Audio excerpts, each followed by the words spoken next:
Lisa Martinez stared at the assignment papers in her hands and felt her heart sink. After 12 years of frontline service fighting alien raiders and protecting human colonies, Command was sending her to Outpost Delta 7. The official description called it a monitoring station on the outer rim, but everyone knew what it really meant. They were putting her out to pasture. The transport ship shuddered as it dropped out of hyperspace near the Kepler 442 system. Through the viewport, Lisa could see the gas giant Titan Prime spinning slowly in the darkness. Somewhere in orbit around that massive planet was her new home, a forgotten outpost on a barren moon that nobody cared about anymore. Captain Rogers, the transport commander, walked over to where Lisa sat reviewing her orders. He was an older man with kind eyes who had seen too many good officers get shuffled off to nowhere assignments. "I heard about what happened at New Geneva," he said quietly. "That wasn't your fault, Commander." Lisa looked up from her papers. The battle at New Geneva had been a disaster, but not because of anything she had done wrong. Political infighting between two admirals had left her fleet without proper support, and 3,000 colonists had died because of it. Someone had to take the blame, and it was easier to blame a mid-level commander than to admit the brass had screwed up. "Orders are orders," Lisa replied, folding the papers and putting them in her jacket pocket. "Maybe a quiet posting is what I need right now." The transport's intercom crackled to life. "Commander Martinez to the bridge. We're approaching. Outpost Delta 7. Lisa made her way through the narrow corridors of the transport ship. The bridge was small and cramped, with barely enough room for the crew to operate the controls. Through the main screen, she could see a small gray moon growing larger as they approached. On the surface, she could make out the dim lights of the outpost, a cluster of buildings that looked even smaller than she had expected. "There she is," Captain Rogers said, pointing at the screen. "Home sweet home." The outpost looked like it had been built 30 years ago and forgotten about 25 years ago. The main buildings were standard military construction, designed for function rather than comfort. Solar collectors and communication arrays dotted the surface around the central complex. It was the kind of place where careers went to die. The transport landed on a small pad next to the main building. Lisa gathered her gear and prepared to meet her new crew. According to her briefing, there were only 3 other people stationed at Delta 7. For someone used to commanding hundreds of personnel, it would be quite an adjustment. The airlock cycled open and Lisa stepped onto the surface of the moon. The gravity was about 80% of Earth normal, light enough to make walking feel strange, but not so light as to be dangerous. The air was thin but breathable, recycled through atmospheric processors that had seen better days. A man in his 40s approached across the landing pad. He wore sergeant's stripes and had the weathered look of someone who had been fixing things for a very long time. "Commander Martinez? I'm Sergeant Jake Collins, base engineer. Welcome to Delta 7. Jake's handshake was firm, and his eyes were sharp despite the tired look on his face. Lisa could tell immediately that he was the kind of soldier who kept things running, no matter what the circumstances. Behind him stood a young woman in corporal's stripes and a private who looked like he would rather be anywhere else in the galaxy. "This is Corporal Amy Turner, our communications specialist," Jake said, gesturing to the woman. She was probably in her early 20s with bright eyes and an eager expression. "And Private Kevin Wright handles maintenance and general duties." Kevin Wright nodded without much enthusiasm. He was thin and pale, with the look of someone who spent most of his time indoors reading or playing games. Lisa wondered what he had done to get assigned to such a remote posting. "What's the status of the outpost?" Lisa asked as they walked toward the main building. Jake's expression grew grim. "Not good, Commander. The previous CO, Captain Hayes, left about 2 months ago. He didn't exactly leave detailed records about the state of things around here. We've been basically keeping the lights on and not much else." They entered the main building through a heavy airlock door. The interior was dimly lit and had the stale smell of recycled air that had been recycled too many times. The corridors were narrow and utilitarian, with exposed pipes and cables running along the walls. It was clear that maintenance had been deferred for quite some time. "This is the command center," Amy said, leading them into a room filled with outdated computer terminals and displays. Most of the screens were dark, and the ones that were working showed basic system monitoring information. "We've got communications with the nearest fleet base, but it's about 6 hours away by fast courier." Lisa looked around the command center and felt a growing sense of dismay. The equipment was at least 15 years old, maybe older. Half the displays weren't working, and the ones that were showed systems running at minimal capacity. This wasn't just a quiet posting, it was a forgotten one. "What about defensive systems?" she asked. Kevin Wright spoke up for the first time. "We've got 2 plasma cannons that might work if you don't mind them overheating after 3 shots. The missile systems have been offline for about 5 years, and nobody's bothered to fix them. The sensors can detect ships in the system, but that's about it." Jake nodded grimly. "The truth is, Commander, this place has been running on autopilot for years. Command sends us supplies every 6 months and otherwise pretends we don't exist. We monitor space traffic and file reports that nobody reads." Lisa walked over to one of the working displays and studied the information it showed. Power levels were low but stable. Life support was functioning, but several backup systems were offline. The Outpost's main reactor was running at about 60% capacity, which explained why half the lights were dim. "Show me the rest of the facility," she said. They spent the next 2 hours touring Delta 7. The living quarters were cramped but clean. The mess hall could seat maybe 20 people, though it had only been used by the skeleton crew for months. The workshop was well equipped, but cluttered with broken equipment that nobody had bothered to repair. The storage areas were mostly empty, with supplies running low on everything from spare parts to decent food. The most interesting discovery was in the basement levels. Jake led them down a narrow stairway to a series of rooms that had been sealed off. "These were part of the original construction," he explained, unsealing one of the doors. "The base was supposed to be much bigger than it ended up being. Budget cuts, you know how it goes." The sealed rooms were larger than anything on the upper levels. Lisa could see connection points for power systems that had never been installed, and mounting brackets for equipment that had never arrived. There were spaces that looked like they had been designed for weapon systems and defensive equipment. "How much of this original design was actually built?" Lisa asked. Jake scratched his head thoughtfully. "Hard to say. The plans are probably in the computer somewhere, but the files are a mess. Captain Hayes wasn't big on organization. I'd guess maybe 30% of what was originally planned actually got constructed." As they returned to the upper levels, Lisa's mind was working. The outpost might look like a forgotten backwater, but there were possibilities here that nobody had explored. With the right approach and enough determination, Delta 7 could become something more than just a place where careers went to die. That evening, as her small crew settled into their routines, Lisa sat in her new quarters and studied the assignment papers again. Command might think they were putting her somewhere she couldn't cause any more trouble, but they might have miscalculated. Sometimes the most important battles were fought in places nobody expected. Lisa Martinez had been at Delta 7 for 3 weeks, and every day brought new surprises about just how badly the outpost had been neglected. She spent her mornings reviewing old maintenance logs and her afternoons exploring the facility with Jake Collins, learning about systems that barely functioned and equipment that had been jury-rigged to keep working long past its intended lifespan.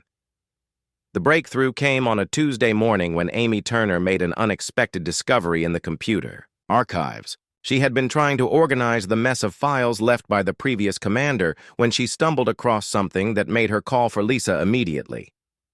"Commander, you need to see this," Amy said, her voice excited as Lisa entered the communications room. "I found the original construction blueprints for Delta 7. You're not going to believe what this place was supposed to be."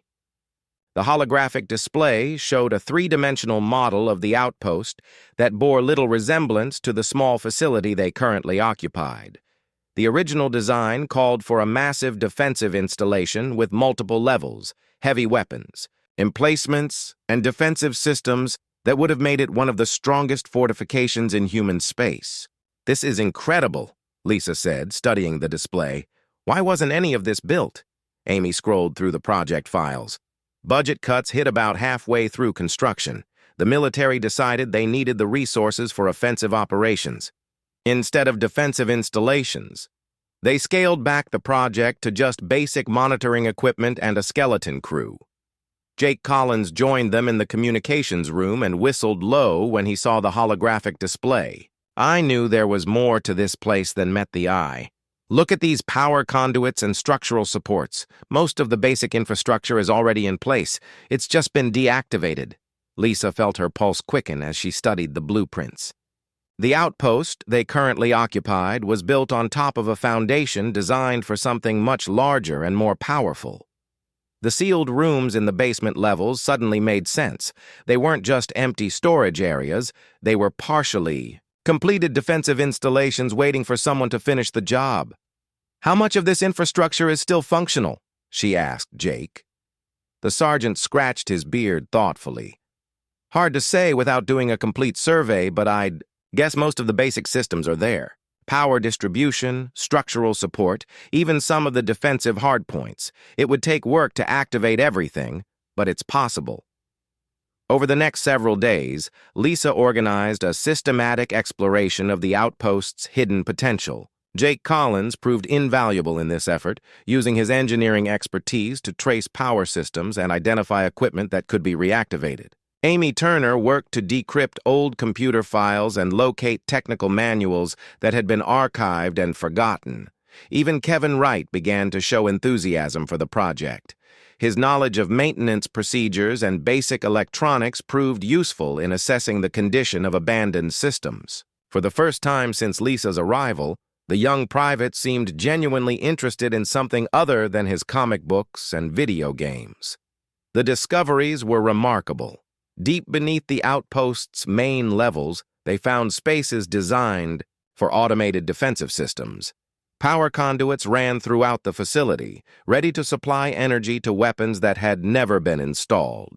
Structural reinforcements showed that the outpost had been designed to withstand direct bombardment from capital ships. "Look at this," Jake said, pointing to a series of mounting points on the outer walls. "These were designed for automated turret systems. The power feeds are all in place, and the targeting computers are built into the main network. Someone just needs to install the actual weapons." Lisa began to see possibilities that nobody at command had imagined. With enough resources and determination, Delta 7 could become exactly what it had originally been designed to be, a fortress capable of defending this entire sector of space. The question was whether she could make it happen with her limited crew and resources. The first test came when Lisa decided to reactivate one of the abandoned defensive systems. Working together, her team managed to bring online a sensor array that had been dormant for over a decade. The improvement in their detection capabilities was immediate and dramatic. "We're picking up ship movements 3 systems away," Amy reported, excitedly. "The old sensors could barely detect anything beyond the orbit of the gas giant. This is incredible." With the improved sensors came an unexpected discovery. The space around Delta 7 wasn't as empty as everyone had assumed. Long-range scans revealed signs of activity in nearby systems, energy signatures that didn't match any known human technology. Something was moving in the darkness beyond the rim of human space, and it didn't seem friendly. Lisa studied the sensor readings with growing concern. The energy patterns were consistent with the alien confederation known as the Hegemony, a hostile group that had been systematically attacking human outposts along the frontier. If they were operating in this sector, it meant that Delta 7 might not remain a quiet backwater posting for much longer. "How confident are you about these readings?" she asked Amy. The young communications specialist checked her instruments carefully. "Very confident, Commander. These aren't random signals or background radiation. Something big is moving out there, and it's heading in our general direction. Lisa made a decision that would change everything. Instead of reporting the threat to command and requesting evacuation, she decided to turn Delta 7 into the fortress it had originally been designed to be. If trouble was coming to their sector, they would be ready for it. Jake, I need you to assess exactly what it would take to reactivate the defensive systems, she said. All of them. I want to know what we need in terms of equipment, materials, and time. Jake's eyes widened as he realized what she was suggesting. Commander, that's a massive undertaking. We're talking about installing weapon systems, defensive, shields, automated turrets. It would be like building a new base from scratch. But it's possible? Lisa pressed. The sergeant nodded slowly. It's possible. Most of the infrastructure is there. We'd need to requisition a lot of equipment and supplies, but Command has emergency protocols for defensive installations. If you can justify the threat level, you can get almost anything you need. Amy looked up from her sensor displays. Commander, I'm tracking at least 6 separate energy signatures in the adjacent systems. Whatever's out there, it's not just a single ship or small patrol. This could be a major threat. Lisa felt the familiar rush of adrenaline that came with impending combat. For the first time since her assignment to Delta 7, she felt like she had a real mission, something that mattered beyond filing routine reports and maintaining equipment. The outpost that Command had intended as a dead-end assignment was about to become the front line of humanity's defense. All right, people, she said, looking at her small crew. We have work to do. Jake, start making lists of everything we need to turn this place into a proper defensive installation. Amy, I want continuous monitoring of those energy signatures. Let me know immediately if anything changes. Kevin, you're going to learn more about defensive systems than you ever wanted to know. For the first time since arriving at Delta 7, Kevin Wright smiled. Yes, Commander. This beats routine maintenance by a long shot. As her crew began their preparations, Lisa stood in the command center and studied the holographic display of the original Outpost design. Command had sent her here to end her career quietly, but they had unknowingly given her the tools to build something extraordinary. Delta 7 was about to become much more than anyone had ever imagined possible. Lisa Martinez stood in the command center of Delta 7, watching the latest sensor readings with growing alarm. The alien energy signatures that Amy had detected 3 weeks ago were getting stronger and closer. Intelligence reports from other rim outposts painted a grim picture.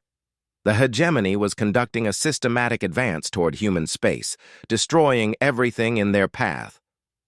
Commander, we're getting reports from Outpost Beta 12, Amy said, her voice tense. They went dark 6 hours ago.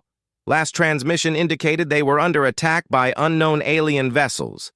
Beta 12 was only 2 systems away from Delta 7. At the rate the hegemony was advancing, they would reach the Kepler 4H42 system within days, not weeks. Lisa had to make a decision that would determine not only the fate of her crew, but potentially the entire sector. Jake, how long would it take to get the basic defensive systems online? She asked. The sergeant looked up from the equipment manifests. He had been preparing. With the supplies we've already requisitioned, maybe 2 weeks for the automated turrets and basic shields. Another week for the missile systems if we push hard. But Commander, that's assuming we can get the equipment delivered in time.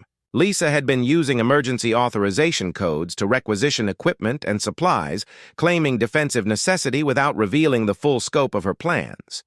Supply ships had been arriving regularly, carrying everything from plasma cannons to sophisticated targeting computers.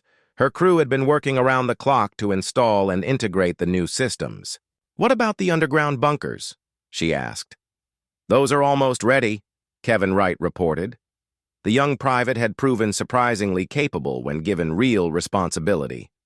The power systems are online, life support is installed, and we've got the command centers wired for full defensive operations. Jake's right about the timeline for the weapons, though. 2 weeks minimum. Lisa looked at the tactical display showing alien fleet movements. 2 weeks might be too long. The hegemony advance was accelerating, and Delta 7 lay directly in their path. She made a decision that would have seemed impossible a month ago. "We're going to do it in 1 week," she announced. "I'm declaring a military emergency and implementing round-the-clock operations. Amy, send a priority message to Fleet Command informing them of the threat and our defensive preparations. Jake, I want every available system online and functional within 7 days."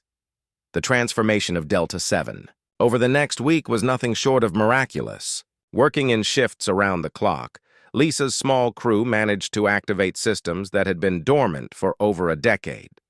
The automated turret systems came online first, their targeting computers integrated with the improved sensor arrays. Defensive shields followed, creating overlapping protective fields around the key structures. Jake Collins proved to be a genius at improvisation. When standard mounting systems for the plasma cannons didn't fit the older infrastructure, he designed new brackets using the Outpost's fabrication equipment. When power distribution problems threatened to delay the missile systems, he rerouted circuits through pathways that hadn't been used since the original construction. Amy Turner's communications expertise became crucial as more supply ships arrived. With critical equipment, she coordinated delivery schedules, managed inventory, and maintained contact with Fleet Command as reports of the hegemony advance continued to worsen. Her ability to multitask became essential as the pace of work intensified. Even Kevin Wright rose to the occasion. His knowledge of basic electronics and maintenance procedures proved invaluable when installing complex defensive systems. He worked alongside Jake to wire targeting computers, calibrate sensor arrays, and test automated systems. For the first time since joining the military, he seemed to have found something he was genuinely good at. By the 4th day, Delta 7 was beginning to look like the fortress it had been designed to be. Automated turrets tracked across the sky, their sensors constantly scanning for threats. Shield generators hummed with power, ready to deflect incoming fire. Underground bunkers provided protected command centers and living spaces that could withstand orbital bombardment. The most impressive transformation was in the underground levels. What had been empty storage areas were now sophisticated command centers filled with tactical displays and defensive control systems. Jake had managed to install enough automation that Lisa's small crew could effectively control dozens of weapons, systems, and defensive measures. "This is incredible," Amy said as she tested the communication systems from the main bunker. "We've got secure links to every defensive system, backup power for everything, and enough supplies to last for months, if necessary." Lisa stood in the central command bunker, surrounded by displays showing the status of systems she hadn't even known existed a month ago. The outpost that Command had written off as a forgotten backwater was now one of the most heavily defended installations in this sector of space. The question was whether it would be enough. On the 6th day, long-range sensors detected the leading edge of the hegemony fleet entering the outer system.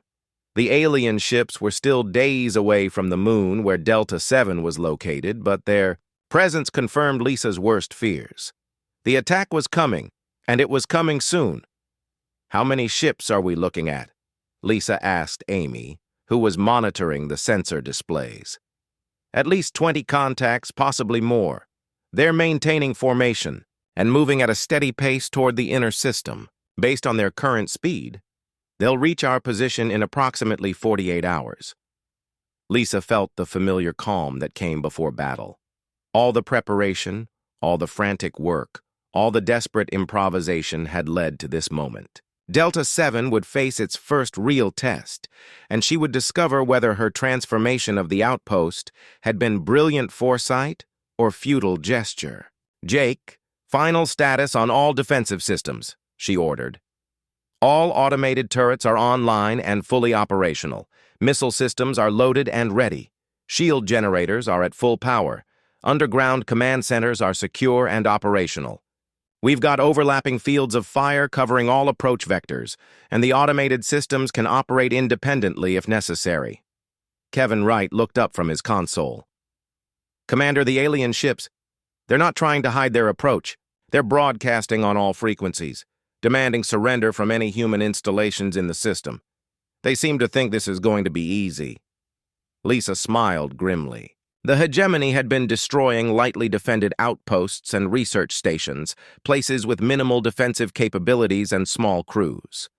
They expected to find another helpless target at Delta 7, not a fully armed fortress with sophisticated defensive systems. "Let them come," she said.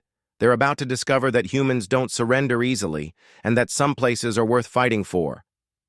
As the alien fleet continued its approach, Lisa made final preparations for the battle ahead. Her crew took their positions in the protected command bunkers. Automated systems ran final diagnostics on weapons and shields. Supply rooms were stocked with everything needed for an extended siege. Delta 7 was as ready as it could be. The transformation was complete. What had begun as a forgotten monitoring station on the rim of human space was now a fortress capable of defending an entire sector. Lisa Martinez, the officer that command had tried to quietly push aside, was about to prove that sometimes the most important battles were fought by the people that nobody expected to fight them. In less than 2 days, the galaxy would learn that humanity's capacity for turning disadvantage into advantage was limited only by imagination and determination. The hegemony was about to receive a very unpleasant surprise. The hegemony fleet arrived at the edge of the Kepler 442 system exactly when Lisa Martinez had predicted. 23 alien vessels of various sizes dropped out of hyperspace and began a methodical advance toward the inner system. Their formation was confident and unhurried. They expected to find another defenseless human outpost waiting for destruction. Lisa watched from the underground command center as long-range sensors tracked the approaching fleet. The aliens were taking their time, probably scanning for defensive installations and evaluating the threat level. They would find Delta 7 eventually, but Lisa intended to control exactly when and how that happened. "Jake, status on all defensive." "Systems," she ordered. "All turrets online and tracking. Missile systems loaded and ready. Shield generators at full power. Automated systems are running final diagnostics." Jake's voice was steady despite the tension everyone felt. "Commander, we're as ready as we're ever going to be." Amy Turner looked up from her communications console. "I'm picking up alien transmissions. They're demanding surrender from any human installations in the system. Standard hegemony protocol. Submit or be destroyed." Lisa studied the tactical display showing alien ship positions. The hegemony fleet was advancing in a standard search pattern, systematically checking each planet and moon for signs of human presence. It would take them several hours to reach Delta 7's position, which gave her time to implement the first phase of her defensive plan. "Kevin, activate the passive sensor network," she ordered. "I want to know everything about those ships before they get within firing range." The passive sensors were one of Jake's most clever installations, hidden throughout the system on asteroids and abandoned mining platforms. They could gather detailed information about enemy vessels without revealing their own positions. Within minutes, data began flowing back to the command center. "Interesting," Amy said, analyzing the incoming information. "These aren't just warships. I'm seeing troop transports, supply vessels, and what looks like construction equipment. This isn't a raid. They're planning to establish a permanent presence in the system." Lisa felt a cold anger building as she realized the full scope of the hegemony's intentions. They weren't just destroying human outposts. They were preparing to colonize human space. The systematic advance through the rim sectors was the beginning of a full-scale invasion. "That changes everything," she said grimly. "This isn't just about defending Delta 7 anymore. If we can stop them here, we might be able to slow down their entire advance." The first contact came 12 hours later when a hegemony scout ship detected Delta 7's energy signature. The alien vessel approached cautiously, its sensors scanning the moon's surface for signs of defensive installations. From their perspective, they were looking at a small monitoring station with minimal defenses, exactly what they expected to find. Lisa watched the scout ship's approach on the tactical display. The alien vessel was maintaining a safe distance, probably preparing to call in the main fleet once they confirmed the outpost was an easy target. She decided to let them maintain that illusion for a little while longer. "Hold fire until I give the order," she commanded. "Let them think we're just another defenseless target."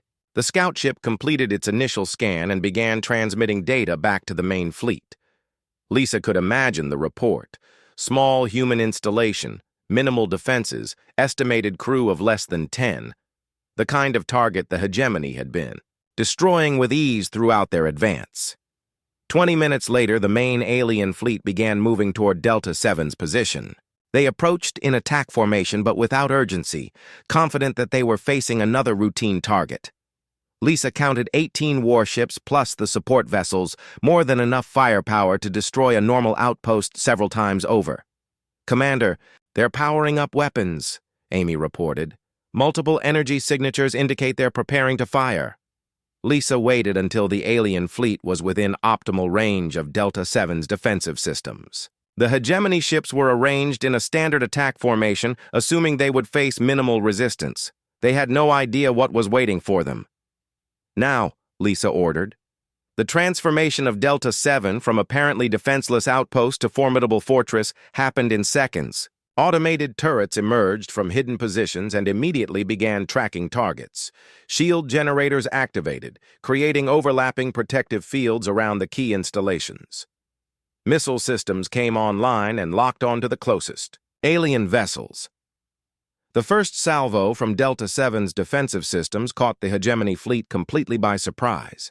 Plasma bolts from 12 automated turrets struck 3 alien warships simultaneously, overwhelming their shields and causing massive damage. 2 ships exploded immediately, while the third began spinning out of control, its engines damaged beyond repair. "Direct hits on multiple targets," Jake reported with satisfaction.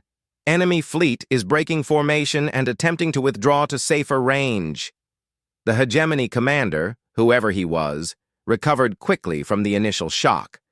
The alien fleet regrouped at longer range and began a more systematic attack on the outpost. Their return fire was heavy and sustained, testing the limits of Delta 7's defensive shields. Lisa watched the tactical display as the battle developed. The aliens had superior numbers and firepower, but Delta 7's position and defensive systems gave her crew significant advantages. The automated turrets could fire continuously without fatigue, and the overlapping shield generators provided protection that would be difficult to overwhelm. "Amy, jam their communications," Lisa ordered. "I don't want them calling for reinforcements." The communications jamming was another of Jake's innovations. Using the outpost's powerful transmitters, they could disrupt alien communications across a wide area. The hegemony fleet found itself cut off from outside support, unable to call for additional ships or report their unexpected difficulties. The battle settled into a pattern of attack and counterattack. The alien fleet would advance, probe the defenses, and retreat when the automated systems inflicted too much damage.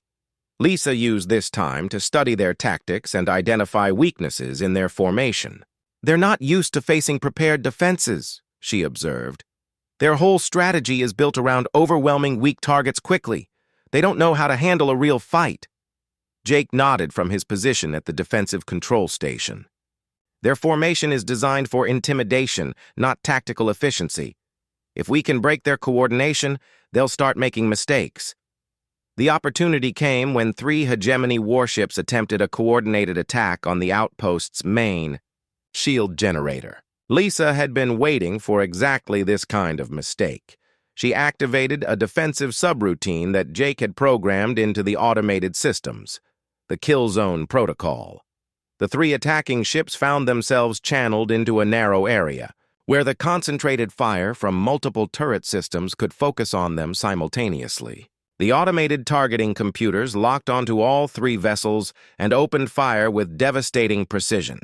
Within 30 seconds, all 3 ships were destroyed. The destruction of 3 warships in such a short time had a profound effect on the hegemony fleet. The remaining ships pulled back to maximum range, clearly shaken by the effectiveness of the outpost's defenses. Lisa could see confusion in their formations as commanders tried to understand how a small human installation could be so heavily defended. "Kevin, launch the harassment drones," Lisa ordered.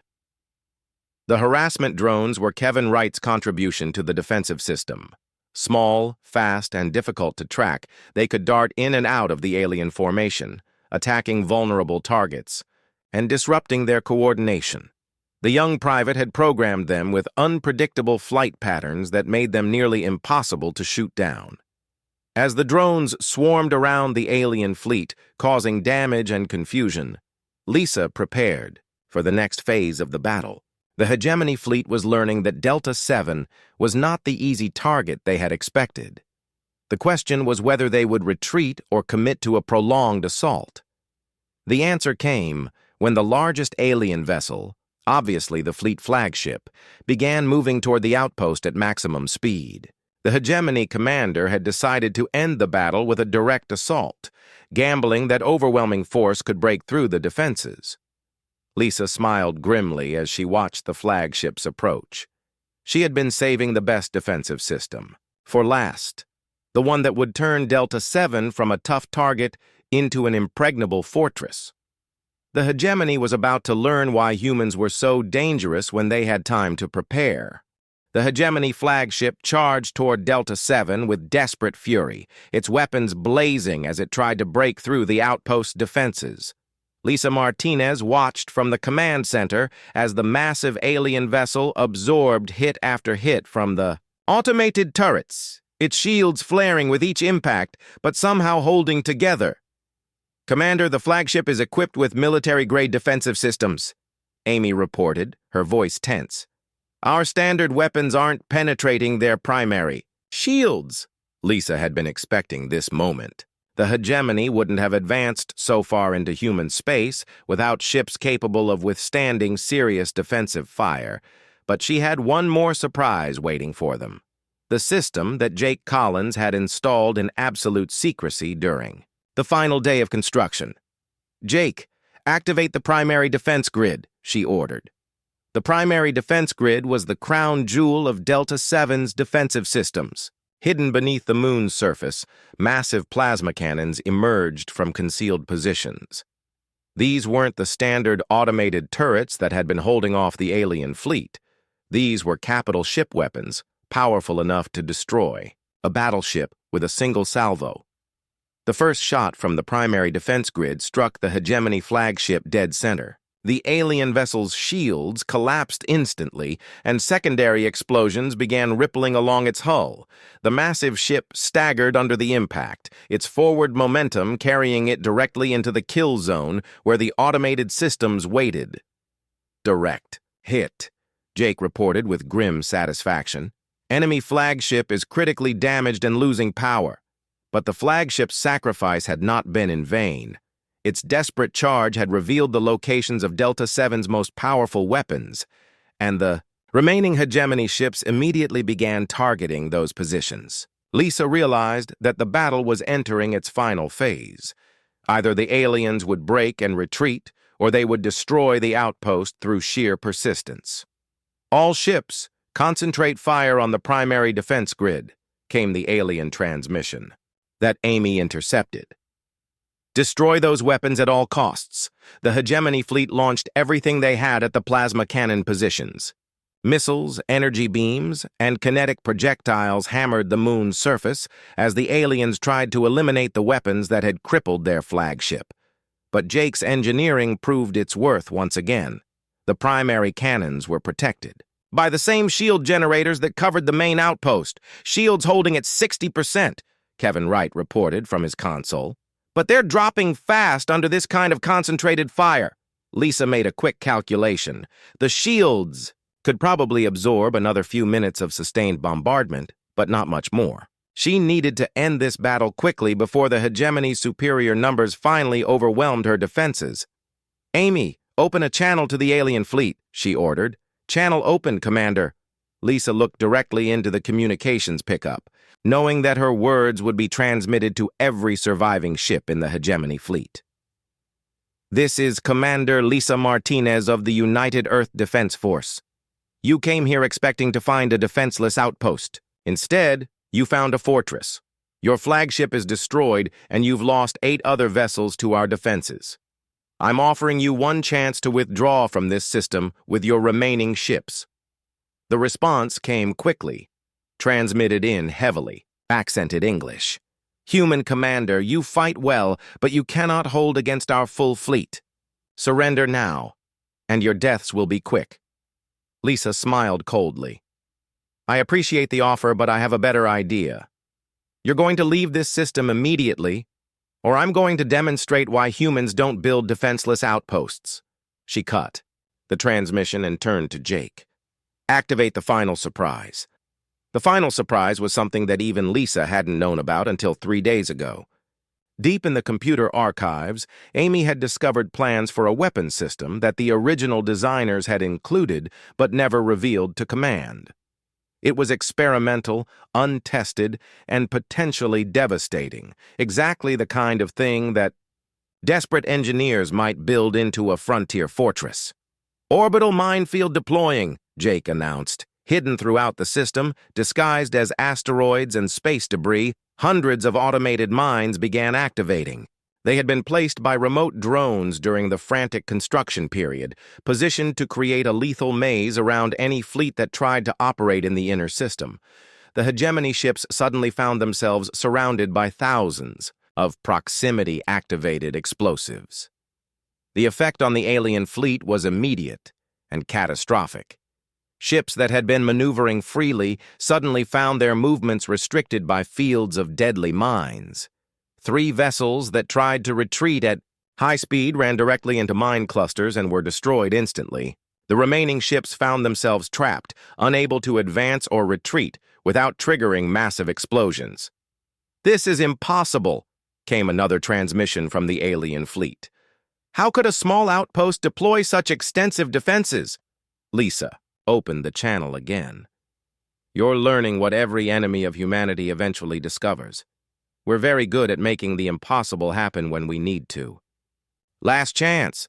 Leave now or stay and find out what other impossible things we've prepared for you." The hegemony commander apparently decided that discretion was the better part of valor.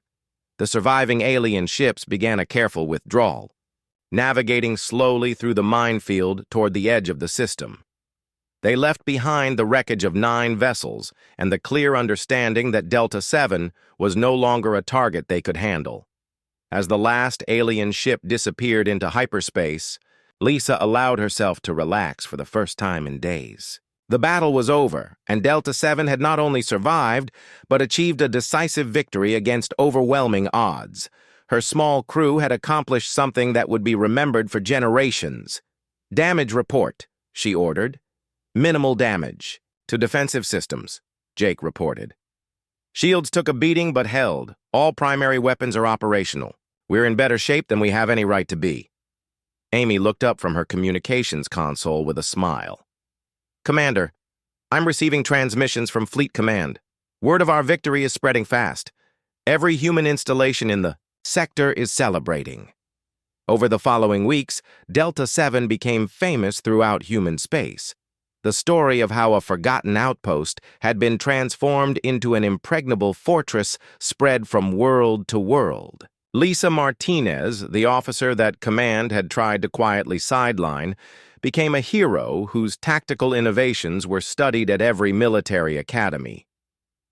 Fleet Command, initially skeptical of Lisa's unauthorized modifications to the outpost, quickly changed their tune when they realized the implications of her success. If a single small installation could defeat a major hegemony fleet, then properly fortified outposts throughout the frontier could stop the alien advance entirely. "Commander Martinez," came the message from Admiral Stevens himself, "your actions at Delta 7 have not only saved the Kepler 442 system, but potentially changed the entire strategic situation on the rim. We're implementing the Delta 7 protocol at every frontier installation. You're being promoted to full commander and assigned to oversee the fortification of the entire sector." Jake Collins received a commendation and promotion to Chief Warrant. officer with orders to supervise similar fortress construction projects throughout human space. His engineering innovations became standard equipment for frontier defenses. Amy Turner was promoted to sergeant and assigned to train communications specialists in the new defensive protocols she had developed. Even Kevin Wright found recognition for his contributions.